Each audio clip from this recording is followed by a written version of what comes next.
السلام علیکم ناظرین، آپ دیکھ رہے ہیں آئی ٹی ٹی وی اور میں آج آپ حضرات کے سامنے حاضر ہوا ہوں اللہ کے ایک نبی حضرت ذوالکفل علیہ السلام کا تذکرہ لے کر۔ جمہور علماء کے مطابق آپ علیہ الصلاۃ والسلام حضرت ایوب علیہ السلام کے بیٹے ہیں۔ آپ کا نام بشر ہے یا شرف ہے۔ قرآن حکیم میں آپ کا تذکرہ ہوا، فرمایا گیا اور یاد کرو اسماعیل اور یسع اور ذوالکفل کو، اور سب اچھے ہیں۔ اسی طرح اللہ تعالیٰ نے آپ علیہ الصلاۃ والسلام کو آپ کے والد حضرت ایوب علیہ السلام کے بعد نبی بنا کر بھیجا۔ قرآن کریم میں آپ کا ذکر جلیل انبیاء کرام کے ساتھ کیا گیا، جس کا مطلب یہ ہے کہ آپ علیہ السلام بھی ان انبیاء کرام کی طرح ایک عظیم المرتبت نبی تھے۔ آپ علیہ السلام کے ذوالکفل کہلانے کی وجہ آپ کی عادلانہ اور منصفانہ طبیعت تھی، اور ساتھ ہی یہ بھی کہ آپ علیہ السلام اپنی قوم کے یتیم بچوں کی ذاتی طور پر پرورش اور کفالت کی ذمہ داری نبھاتے تھے۔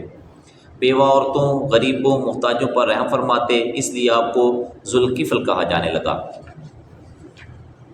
جیسا کہ پہلے مذکور ہوا کہ حضرت یسع علیہ السلام کے بوڑھا ہو جانے کے بعد حضرت یسع علیہ السلام نے یہ تمنا کی کہ کاش کوئی ایسا شخص ہو جو میرے بعد میری قوم کے معاملات کو عادلانہ منصفانہ طریقے سے نپٹا سکے، اور میری قوم کے لوگ ہر مسئلہ کے لیے اس سے رجوع کریں۔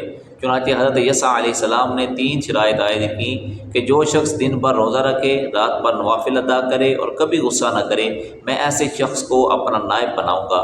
چنانچہ بڑے مجمع میں حضرت ذوالکفل علیہ السلام جو اس وقت نوجوان تھے، انہوں نے حضرت یسع علیہ السلام کو یقین دہانی کروائی کہ میں ان شرائط کو پورا کرنے کی ذمہ داری لیتا ہوں۔ چنانچہ حضرت یسع علیہ السلام نے آپ علیہ السلام کی یقین دہانی کو پیش نظر رکھتے ہوئے آپ کو اپنا نائب مقرر کر دیا۔ ابن جرید اور ابن ابی حاتم کی روایت ہے کہ انہوں نے فرمایا کہ ابلیس نے اپنے کرندوں کو کہا کہ تمہیں ذوالکفل کو بہکانا ہے، لیکن اس کے کرندے 1000 کوششوں کے باوجود ایسا نہ کر سکے۔ بالآخر بڑے شیطان نے کہا اب میں اسے خود گمراہ کرنے کی کوشش کروں گا۔ چنانچہ وہ ایک بوڑھے آدمی کی شکل میں آپ علیہ السلام کے پاس آیا۔ آپ علیہ السلام رات بھر قیام فرماتے اور دوپہر کو قیلولہ فرماتے۔ چنانچہ شیطان قیلولہ کے وقت آپ کے پاس حاضر ہوا اور کہا کہ میں مظلوم شخص ہوں، اور لمبی کہانی سنانے لگا یہاں تک کہ قیلولہ کا وقت ختم ہو گیا۔ آپ علیہ السلام نے اس شخص سے فرمایا کہ شام کو آنا، میں تمہیں تمہارا حق دلواؤں گا۔ شام کو مجلس منعقد ہوئی، لیکن وہ بوڑھا آپ علیہ السلام کو کہیں نظر نہیں آیا۔ دوسرے دن آپ علیہ السلام قیلولے کے لیے لیٹے ہی تھے کہ دروازے پر دستک ہوئی۔ آپ علیہ السلام نے پوچھا کون ہے؟ جواب ملا کہ مظلوم بوڑھا فریاد لے کر آیا ہے۔ آپ علیہ السلام نے دروازہ کھول دیا تو وہی بوڑھا دروازے پر کھڑا نظر آیا۔ آپ علیہ السلام نے فرمایا کہ تجھے شام کو بلایا تھا، کیوں نہیں آیا؟ تو بوڑھا بہانے بنانے لگا۔ تو آپ علیہ السلام نے اس سے فرمایا کہ شام کو آنا، تیرا فیصلہ ہو جائے گا۔ وہ بوڑھا چلا گیا اور آپ دوسرے دن بھی قیلولہ نہ فرما سکے۔ شام ہو گئی، آپ علیہ السلام اس بوڑھے کے انتظار میں بیٹھے رہے، لیکن وہ نہ آیا۔ تیسرے دن آپ علیہ السلام پر نیند کا غلبہ ہونے لگا تو آپ علیہ السلام نے اپنے اہل خانہ سے فرمایا کہ مجھے بہت نیند آ رہی ہے، کسی کو دروازہ نہ بجانے دینا تاکہ میں تھوڑی دیر آرام کر سکوں۔ اسی وقت ابلیس بوڑھے کی شکل میں نمودار ہوا۔ دروازے پر موجود آدمی نے کہا کہ ہمیں حکم دیا گیا ہے کہ کسی کو دروازے کے پاس نہ آنے دیں، آپ اس وقت نہیں مل سکتے۔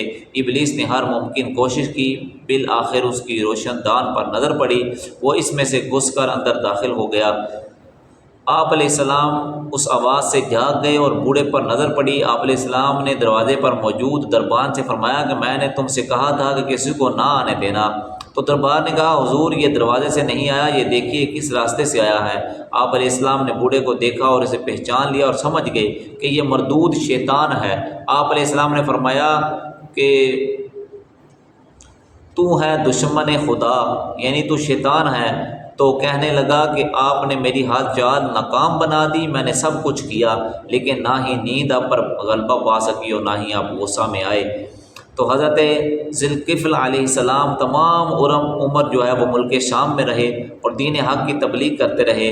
تو 75 سال کی عمر میں آپ کا وصال ہوا۔ وصال کے وقت آپ علیہ السلام نے اپنے بیٹے عبدان کو نیک اعمال پر قائم رہنے اور لوگوں کو نیکی کی دعوت دیتے رہنے اور دین حق کی تبلیغ کرتے رہنے کی وصیت فرمائی۔ اس واقعہ کے اندر کتنا ہی خوبصورت تذکرہ ہوا ہے حضرت ذوالکفل علیہ السلام کا کہ شیطان نے بارہا کوششیں کی کہ آپ نے وہ جو 3 وعدے فرمائے تھے کسی طرح ان 3 وعدوں سے جو ہے وہ وعدہ خلافی ہو کر جائیں، لیکن آپ علیہ الصلوۃ والسلام پر اللہ کریم جل وعلا کا اتنا خاص کرم تھا کہ اللہ کریم جل وعلا نے آپ علیہ الصلوۃ والسلام کو ان تینوں حملوں سے محفوظ رکھا، اور آپ علیہ الصلوۃ والسلام اپنے وعدے کے مطابق اپنی زندگیوں کو گزارتے رہے۔ اللہ کریم جل وعلا کی بارگاہ میں دعا کرتے ہیں کہ اللہ کریم جل وعلا دنیا کے جس خطہ میں بھی مسلمان غلامی کی زندگی بسر کر رہے ہیں انہیں آزادی کی نعمت سے مالا مال فرمائے، اور ہمیں جنہیں نعمت آزادی دی گئی انہیں اس نعمت کی قدر کرتے ہوئے اپنی زندگیوں کو سنوار کر اپنی زندگیوں کو اچھے طریقے کے ساتھ گزارنے کی توفیق عطا فرمائے۔ وآخر دعوانا الحمدللہ رب العالمین۔